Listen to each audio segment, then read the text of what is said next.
నిన్ను గూర్చి వినిన కొలది నీ వచనామృతమును ఆస్వాదింపవలనను కోరిక మరింత అధికంగా కలుగుతున్నది. అర్జునుడు కనిపించినట్టే ప్రతిరోజు వినే సాధకులు కూడా అలా అనిపించాలి. కృష్ణుడి నోటి నుంచి వచ్చినవి కదా ఆ శ్లోకాలు తాత్పర్యము, కాబట్టి శ్రద్ధగా వినాలి. ఆ కృష్ణుడి నోటి నుంచి వచ్చిన ఆ శబ్దము, తాత్పర్యము, శ్లోకము, అది మరలా ఆ శబ్దము భగవంతుడి శబ్దం కాబట్టి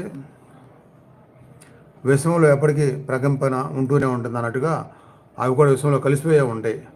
కాబట్టి మళ్ళీ మనము అంత గొప్పవాడిని అంత శక్తితో విశ్వం నుంచి వింటున్నాము, భగవంతుడి నుంచి వింటున్నాము అనే భావన ఉండాలి. ఉంటేనే అప్పుడు శ్రద్ధ ఉంటుంది, అర్థమవుతుంటుంది, నిద్ర రాకుండా ఉంటుంది, ఎక్కువసేపు అయినా వినగలుగుతారు.